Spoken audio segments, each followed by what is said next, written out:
গাজা পুরোপুরি দখলের ঘোষণা দিয়ে বিপাকে পড়েছেন ইসরায়েলের প্রধানমন্ত্রী বেনিয়ামিন নেতানিয়াহু। তার এই ঘোষণার পর দেশ জুড়ে শুরু হয়েছে বিক্ষোভ। লাখ লাখ মানুষ নেমে এসেছে রাস্তায়। বিশ্বে বন্ধুও হারাতে শুরু করেছে ইসরায়েল। মিত্র দেশগুলো একে একে ফিলিস্তিনকে স্বাধীন রাষ্ট্র হিসেবে স্বীকৃতি দেওয়ার ঘোষণা দিচ্ছে। এরই মধ্যে জানা গেল, গাজা দখলের পরিকল্পনায় সন্তুষ্ট নন ইসরায়েলি সেনা প্রধান ইয়াল জামির। উল্টো জিম্মি বিনিময় চুক্তি মেনে নিতে নেতানিয়াহুকে চাপ দিচ্ছেন তিনি। সরকার প্রধানের সঙ্গে এভাবে সেনা প্রধানের দূরত্ব নিয়ে বাড়ছে জল্পনা কল্পনা। তাহলে কি ইসরায়েলের সামরিক অভ্যুত্থান ঘটবে?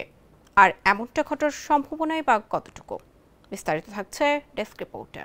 স্যান্ডেলিনা সো, রূপচর্চায় আভিজাত্য।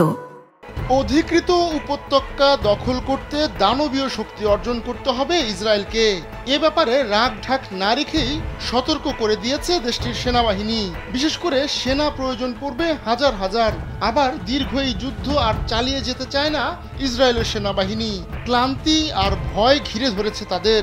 প্রায় 2 বছর ধরে চলা এই যুদ্ধে প্রাণ হারিয়েছে শত শত ইসরায়েলি সেনা।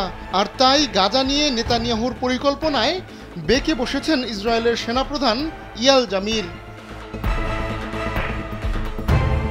হাজার হাজার সৈন্য সমাবেশ ঘটালেও গাজা দখল সহজ হবে না বলে সাফ জানিয়ে দিয়েছে ইসরায়েলের সেনাবাহিনী।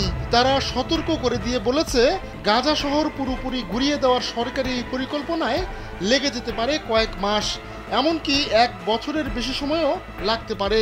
কিন্তু সেনাবাহিনীর ভেতর এর চেয়েও বড় সমস্যা দেখা দিয়েছে।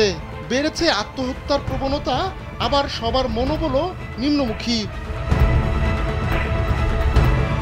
এমত অবস্থায় নিজের উচ্চভিলাষী পরিকল্পনা বাস্তবায়নে সেনাবাহিনীর উপর চাপ দিচ্ছেন নেতানিয়াহু। এরই অংশ হিসেবে প্রায় 60,000 রিজার্ভ সেনাকে 2 সেপ্টেম্বর রিপোর্ট করতে বলা হয়েছে। তবে গাজা দখলের এই পরিকল্পনা নিয়ে সেনাপ্রধান জামির প্রকাশ্যেই নেতানিয়াহুর বিরোধিতা করছেন। উল্টো চাপ দিচ্ছেন নেতানিয়াহুকে যেন তিনি জিম্মি বিনিময় চুক্তি মেনে নেন। বেসামরিক সরকারের সঙ্গে সেনাবাহিনীর এমন টানাপোড়েনে প্রশ্ন উঠছে, তাহলে কি ইসরায়েলের সামরিক অভ্যুত্থান ঘটবে? অবশ্য এর আগে বিভিন্ন জরিপে দেখা গেছে এ ধরনের কোনো কিছু ঘটার সম্ভাবনা খুবই কম। ডিপ স্টেট এ ধরনের কিছু হতেও দেবে না। সর্বোচ্চ যা ঘটতে পারে তা হচ্ছে নেতানিয়াহুকে হত্যা বা অন্য কোনো উপায়ে তাকে সরিয়ে দেওয়া, এরপর নির্বাচন আয়োজন করা। ইসরায়েলের ইতিহাসে ক্ষমতাসীন প্রধানমন্ত্রীকে হত্যার নজিরও রয়েছে। আহমদুল্লাহ শিকদার, কালবেলা।